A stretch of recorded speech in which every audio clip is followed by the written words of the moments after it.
You're No Good by Ken Booth.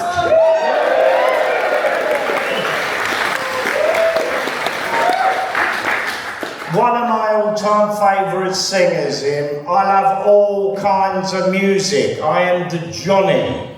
I have no musical prejudices apart from anything out of fucking New Orleans, French traffic jams, and modern jazz. Which all sound like me in the toilet. It's good evening. I hope you like the message in the record, You're No Good. That's what I've been told since the day I was born. And I suppose tonight, right, unscripted as per usual, is about me explaining that I might possibly be of some good to somebody somewhere.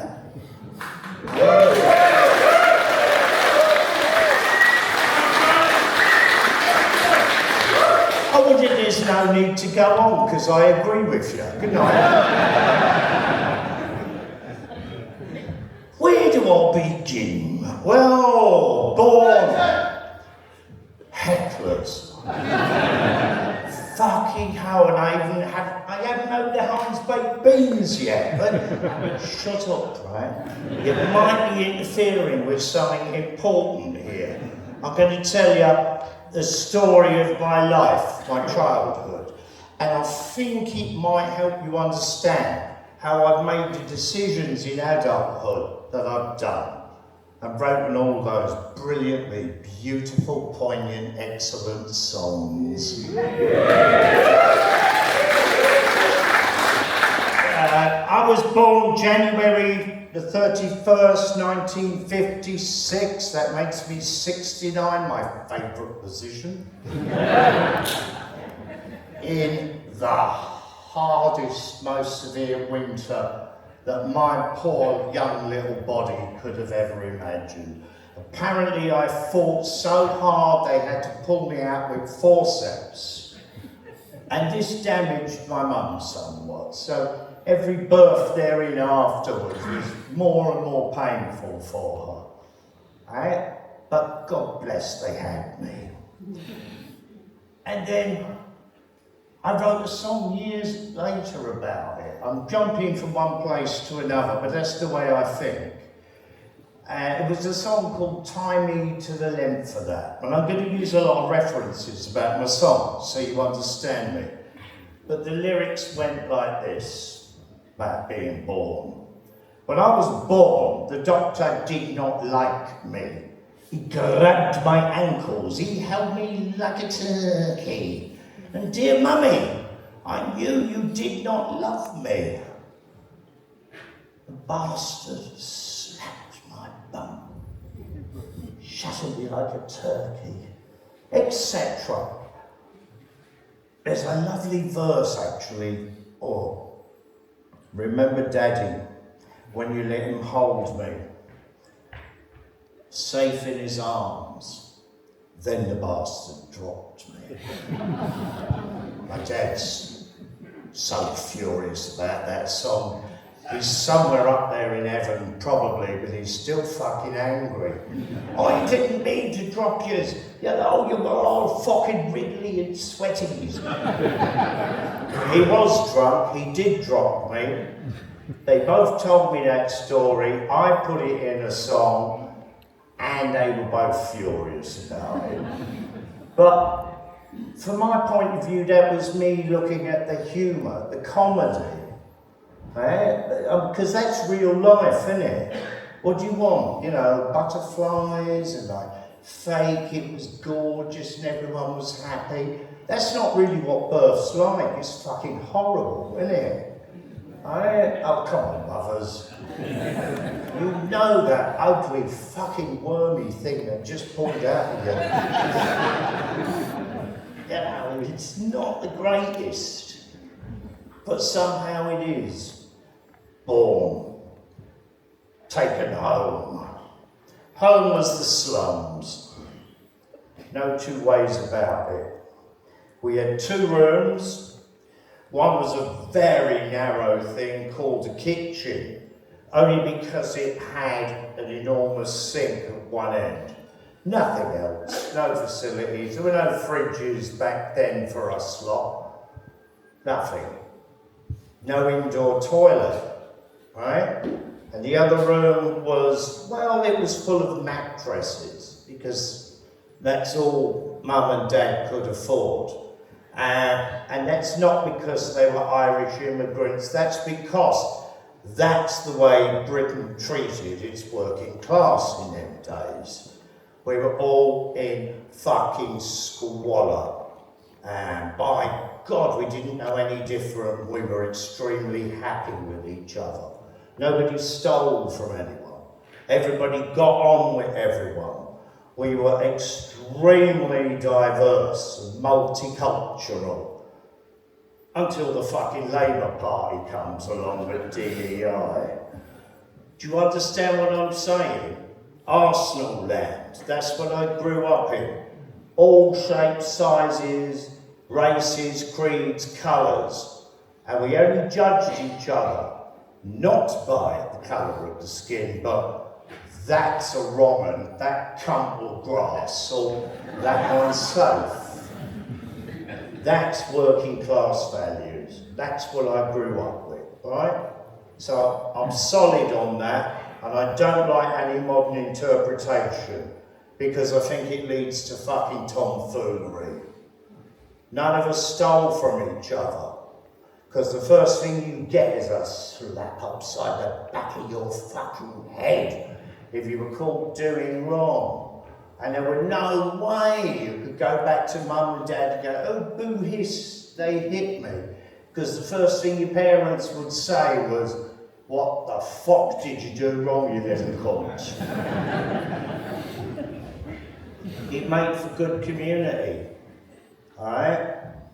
Now, I'm not condoning violence against children here.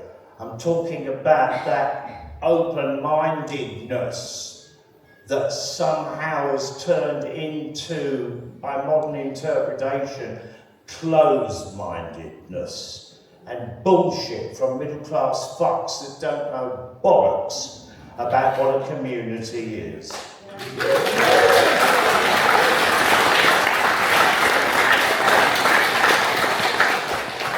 So for all the students in the building this evening, I'd say it's very nice what you're learning. Your Karl Marx is doing you wonders. But have you ever fucking had the opportunity to question any of that shit? Eh? And some of you old cunts out there too. Why, you know, fuck off, man. I know what all ultimate communism, and particularly Karl Marx, amounts to. It's we're the slaves. And the posh lot think that they're going to run it all, it's going to be lovely. Bollocks. Anyone who trusts a politician is a stupid cunt. All of them.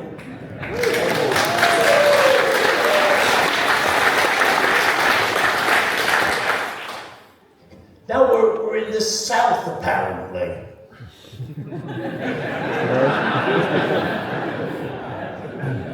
Come on, fill me in. You know, it can be dodgy where I go from here. I've been up north, right?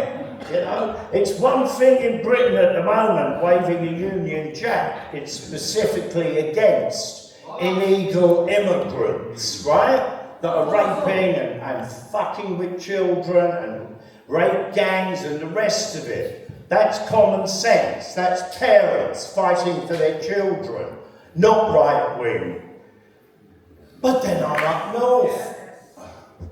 And that Union Jack seems to mean something quite fucking different. You know? How do we make all these things proper?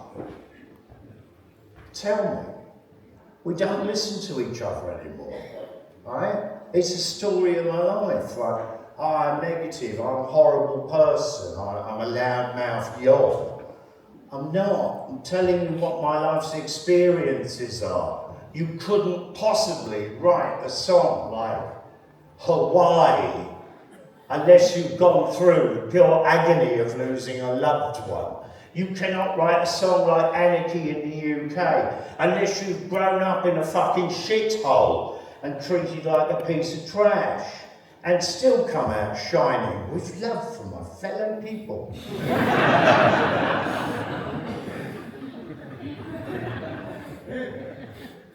So in that shithole we grew up, I had many illnesses. I was known as the sickly one. My mum and dad, use that term affectionately.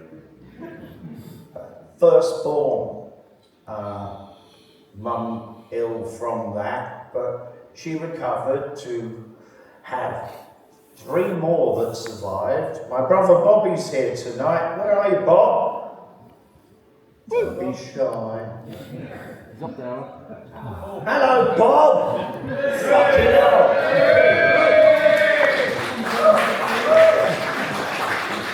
Bobby's the bravest man I know in our family. He emigrated to Northern Ireland.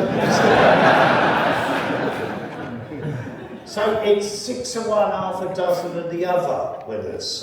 And all my songs are like that. I give you both points of view. I don't dictate, I let the listener decide ultimately what is the right or wrong. And then that would take me to a song like Bodies. That's clearly about abortion and the screaming, bloody, gurgling mess and all that. How do you write that? Not flippantly. You write that based on your childhood experiences, of which I'm now going to tell you. My mum had 2 abortions that I remember that I helped her with. It's between the ages of 4 and 5. The first one wasn't so bad. The piss pot, remember we didn't have an indoor toilet, so piss pots are very, very important to my childhood. I caught, and it looked like Campbell's soup with a bit of veggie in it. Nothing really bad, just really a dark red. And I was so proud at 4 to catch that for her in the pot. I'd run to the outdoor toilet and throw that down and flush it. The second one, not so lucky. That was the most awful concoction of dark red bits of liver, bits that looked like old turnips and spuds in there, and just like the dark bloody liver bits floating in it. But to catch that, and my mum was screaming in agony. There's no one there but me. So my dad worked away. But I felt so proud I was helping my mum, who I love very much. And I caught that in the piss pot. And I took that out to the outdoor toilet. And when I poured it down, a tiny little hand was in it.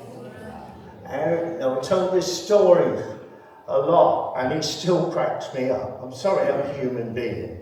But when you see that little hand, that could have been a brother or a sister. And you need to go through that in order to write a song like Bodies, where you must never take miscarriages or abortions as a humorous thing. And I see this now on the left, and it really upsets me that I've had many abortions. How many Hollywood pop stars are claiming this? Do they not know that that could have been a human being? That's potentially murder, if you don't know what you're dealing with here. It will always be the woman's right, and I want you to applaud that loud and proud.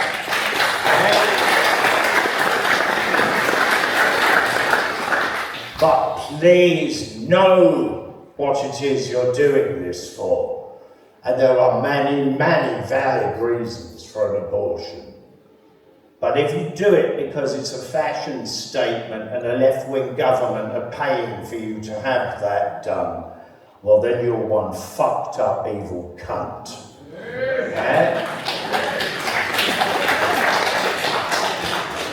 Don't murder happen chance or willy-nilly or because it's inconvenient. Now, years later, my mum and we're a very open family. She told me that before I was born, they were considering abortion. And she changed her mind at the last minute. So, thank you, Mrs. Lydon, because without her, none of us would be here tonight.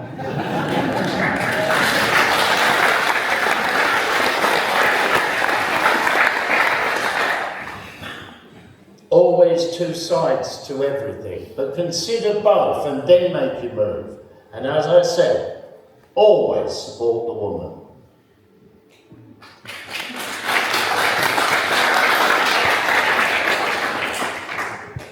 Oh, poor women.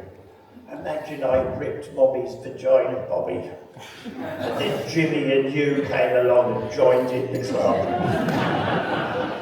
What a family of fucking fanny rippers.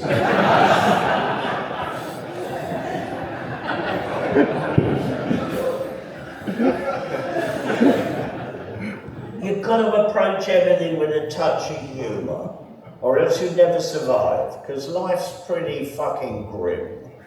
It is. And working class people are, I think, particularly beautiful at this, and we'll laugh at funerals and cry at fucking weddings. This is what we are. This is realism. Do you really want to see the end of that? This is why I'm so wary of that socialism thing. It was lovely after the war. Working class people would never have got any housing if it was left up to Winston Churchill, a Tory. But then working class people might possibly not have existed because Winston stopped the fucking Nazis. So working out, there's good and bad in all of it, but know all the situations. Wrote a song about it, we're back to anarchy. It's not a bad song, that, is it? How good do you think it was? I mean, we're early on in this, in whatever it is I'm fucking going on about. But it would be nice to hear you sing a couple of verses of that, so I knew I was in the right frame of mind. So if I put it on, would you lot stand up and sing? Good, so we'll move on to something else. We will. Would you do that if I put Hawaii up? Yeah. That's a harder one, isn't it? Because that's about the death of my lovely wife. That was the hardest thing I've had to deal with. After the death of my mum, my dad, my best friends, all of them. Sid is in there. All their deaths really, really hurt me. Because I'm that kind of person. I don't know what death means. I'm not sure if there is a heaven, but I miss every single one of their spaces here, right now, on Earth. And so for me, the concept of God is, so long as it's nothing to fucking do with organised religion, I'm happy with this. Be in your space, feel your space, and be happy in other people's. Just don't make shit upon them, which takes me to primary school. Mum and Dad knew I was interested in they'd read the newspapers, and indeed we all had an interest in the newspapers because toilet paper didn't exist way back then. And an outdoor toilet meant you'd have to wait till that paper was fully read by Dad and Mum. Dad in particular, because he'd be real slow and annoying, waiting for a shit song. I loved what they were looking at. I loved like the shapes, how they'd be talking words to each other about reading these things and what reading meant. And so Mum and Dad, they didn't teach me the alphabet. They taught me that every single shape had a different sound. And that was the clue to me, being able to read and write by 5 before I went to primary school. A most excellent way of learning language, I thought. Thank you again, working class people being sensible. As to the 26 letters of the alphabet, I doubt I could get past D or E. I don't know the runnings of it that way. It's the same with music. I don't understand the formats of it, but I know what sounds right to me and what these shapes and tones mean. So there I was, first day at school, happy as fuck, when they said, "Can anyone write their name down?" I did. And I got the worst caning. I'm left-handed. If there's any Catholics in the house, you'll know what that means. That was the sign of the devil. This school was run by nuns. And they took nun prisoners in their hatred of little boys. Go to the back of the class, you heathen, Beelzebub, demon, siege. Until you learn to write with your right. Now look, I'm a simple kind of young kid, but even at that age, that's what I wrote with. This is what he fitted with myself. You're born this way, and these are nuns and priests, and they're telling you that your nature, creation made you this way. They're telling you that creation is evil, and they have the right to slap and thwack and cane and beat the living daylights out of you to think differently. Well, now you know this is the experiences of that get me to write a song like Religion.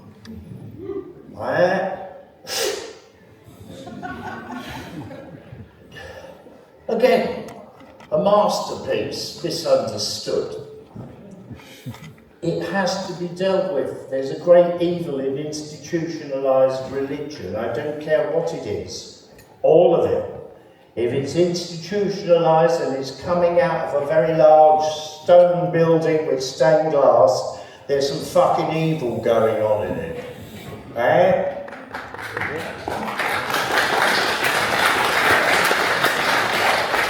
There's your priests, there's your Boy Scout cheerleaders, and there's your Jimmy Saviles.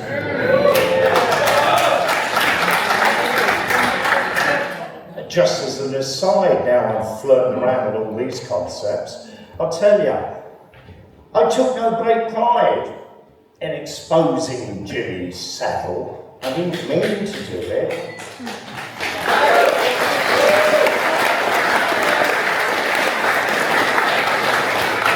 But I was doing a radio interview at the time, and they were attacking me, you know, those, you know, such proper people at the BBC. They couldn't put up the louts like me. What do you mean, God save the Queen, anarchy? You're so against family values. And that's when I exploded on them. Family values. Sorry, I have them. Those child molesters do not. And so I let rip.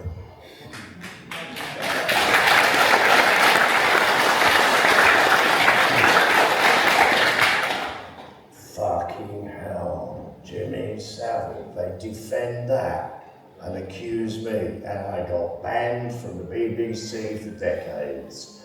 And I'm very fucking glad I did.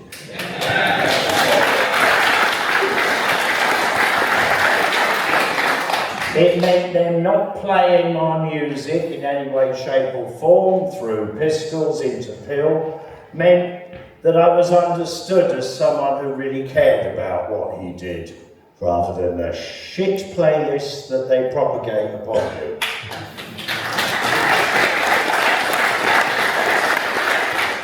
Johnny, I mean it. I tell the truth as far as I know it. It's the closest I can get to being honest, without, of course, wee wanky secrets that must be my own. Or maybe not as the evening goes on. But tell it like it is. Right? And if I'm the demon seed, well, what the fuck is Coldplay radio?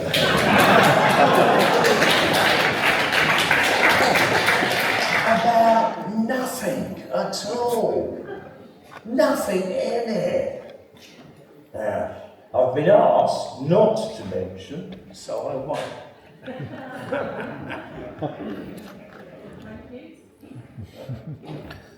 But I'm young enough to remember Britney Spears in the school girl outfit going, cracking. But what are those bands offering? They don't get no kickback against them. They're totally fawned upon you as that's the way things should be. That is not the way things should be. Things should be honest, open, and truly declared, as indeed I've tried to do all my life. If that makes me the bad bunny, you know, well, remember the, what was that film with John Cleese and the rest of them? Well, they went off to fight the bunny. Holy Grail. Holy Grail. Yeah, I'm on my Holy Grail. I'm the bad bunny. Cats. And the bad bunny's got good backup sources in his life, like Norman Wisdom.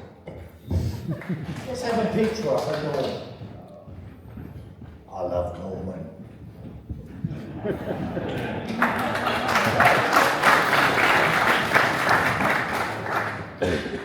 This man helped me when I was very young in hospital, in ways he didn't even know. But check out the tartan tie, right? My mum used to make tartan outfits for me and my brother Jimmy. This is before Bobby was born. She was 2 ill after that. But there'd be matchy little shorts and like a waistcoat and a tie. And that's why Mr. Rotten wears tartan to this day. It is not a fashion statement off King's Road. It is an adoration and a memory of my lovely mother.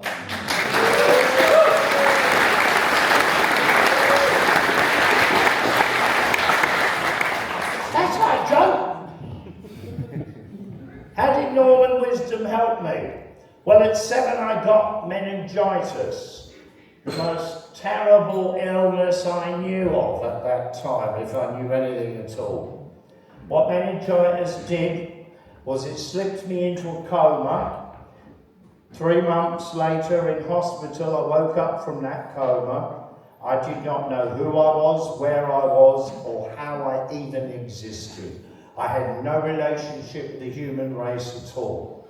I was utterly, completely isolated and absolutely terrified. And that went on for months and months and months until little bits would come back. But everything like a memory was terrifying, and the sheer isolation of it. And these strange people that would keep coming and trying to tickle my toes in the bed.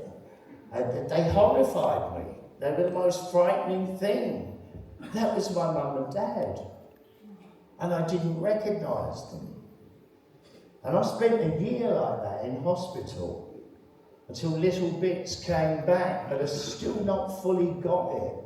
And interesting little scenarios here too of one day my mother, who I didn't know as my mother, but I remember, this is the trouble with meningitis, you see. You can remember not remembering. And believe me, when you go to sleep and those things come back, that is a horror show, bar none. But she said, we're trying to help you. What do you want? And I remember saying this. I wish I was dead. And I meant it. And I wanted to jump over the balcony and just end this isolation. And she kept saying, well, if that's what you want, that's what you should do. Those were the wisest words ever. Because she'd have said anything else, I might have done that, you see. Right? That made me think. That's smart and logical. So thank you, Mum, for telling me to kill myself. And that's the truth of it. And there's so many incidences like that in life where the opposite is actually the better option. When they released me from hospital, just the pain and the agony of all of that. But then back to school and the nuns. You're not left-handed. And the caning began. And I was left-handed. I had no play in this. Of all the things to not forget, my body was left-handed, and that was that. And so I endured all that for the rest of it up until 11. And that's my experience of nuns and priests. The priests in particular didn't ever try to fiddle with me, because what's the point fiddling with a lunatic, you know? It might hit back. And this one definitely would have. So thank God for meningitis. God works in mysterious ways. But he also works in these ways. That all of that, not knowing who I was, all of that agony, completely terrified of suddenly not knowing where I was, that paid off in such high dividends when Nora, my lovely Nora, first got Alzheimer's. She'd had those moments of where am I, who am I? And I knew straight away what that was she was going through. So there you go, God works in mysterious ways, right? All that agony I went through was now a useful tool to help my lovely Nora. So the next 10 years, that's exactly what I did. I threw my career out the window, I didn't give two fucks, that's my Nora, that's the love of my life. And I can say,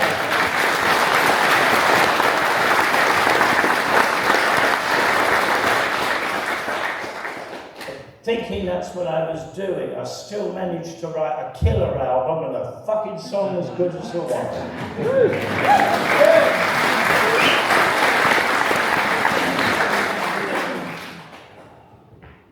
Brings tears to my eyes, but it's, yeah, that's what I learned.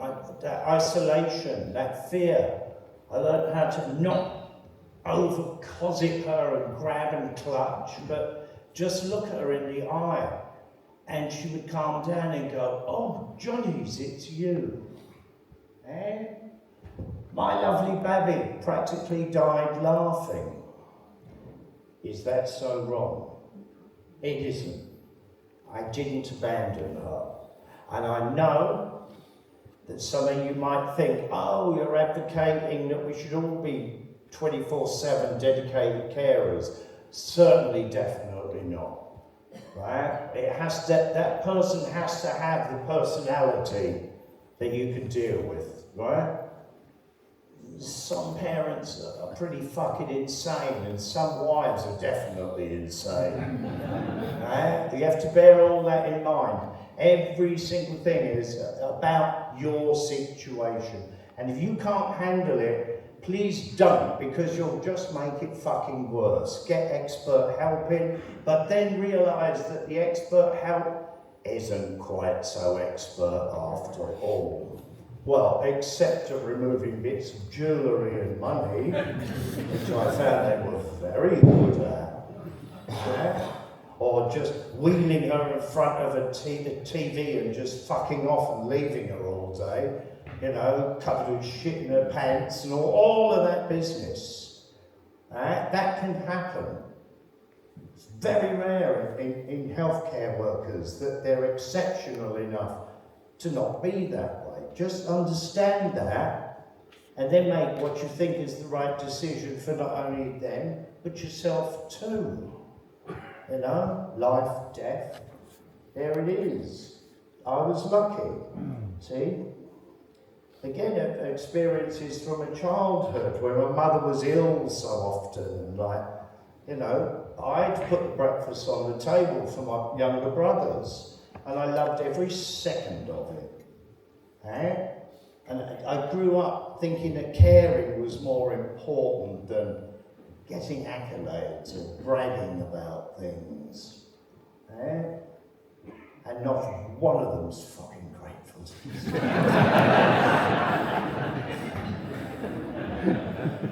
I'm lying, you know. We're very, very close and we love each other very much. But I took great pride, and is that in my DNA? That I've always been that way? I mean, let's face it, you know, where would the Sex Pistols be without Johnny looking after them? Oh, got you now. Apparently, Mr. Jones has broke his wrist. Couldn't be playing guitar then. Fucking might be an improvement. How do you manage to do that 1 week after your solo tour? Let's put tickets on sale, and then being, well, around the 0 mark. I guess I'd break my wrist too, counting zeros. I don't mean him any harm, I'm just having a laugh, right? It strikes me as odd when I see headlines like that. But yes, of course I helped them. And of course they helped me. That was the most fantastic thing in the fucking world. To be asked to be a singer in a band. They didn't know I could read and write quite the way I could. They just thought, oh, he's got a I Hate Pink Floyd t-shirt, and that be the major qualification. Passed. And by the way, I didn't.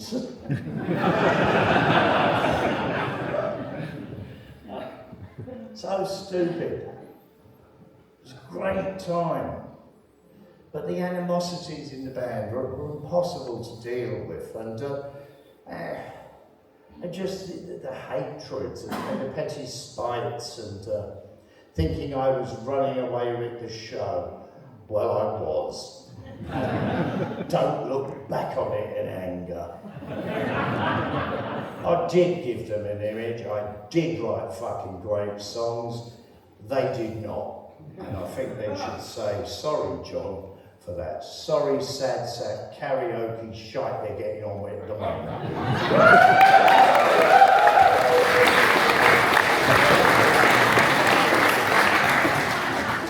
The very last Pistol gig was in San Francisco. I remember this because I said to the audience, ever get the feeling you've been cheated? And that's what I felt. Because Jones wouldn't fucking play the tunes, the rest of them were hoo-ha, who cares? Well, I cared. I cared a lot. I didn't want us to go down like some turgid, fucking wanky, cowardly lemons. And that's when I went on and formed PIL, Public Image Ltd. A band that really did terrify them. And songs like Religion, I was already writing that in the Pistols. They wouldn't touch it with a barge pole. Ooh, you can't say that. Is that right, Clem? Dumbass, Matlock, quack, God Save the Queen, right? That's a fascist song, that's what he said to me, right? How the fuck is that? When the Queen was of German ancestry and her husband was a Greek. And I'm newfound Britain. Silly cunts. Pretty vacant. A song Malcolm Owen wanted us to be friends, so he said, will you and Glenn please sit together? Oh, yes, Malcolm, said both of us, if you pay for the drinks. So we made that last fucking evening. But that's how Pretty Vacant came about. Glenn had this ideology of like, oh yeah, because he loved the mod period, right? Even though he missed it.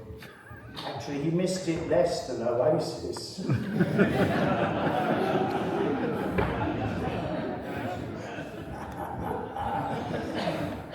But he wanted that, yes, the vibe was to be about tough guys, you know, looking like effeminate, wearing lace and pointed shoes and being thrillingly violent. I went, oh, Clockwork Orange, with puffs. So I turned it into Pretty Very Cunt. And we got banned on top of the pops yet again all over. We're so pretty, we hate Man City. That's an Arsenal chart. The hooligans picked up on it. We're violent, we go spare. I mean, when the working class Arsenal lads pick up a song and rewrite your words, that's fucking smart stuff.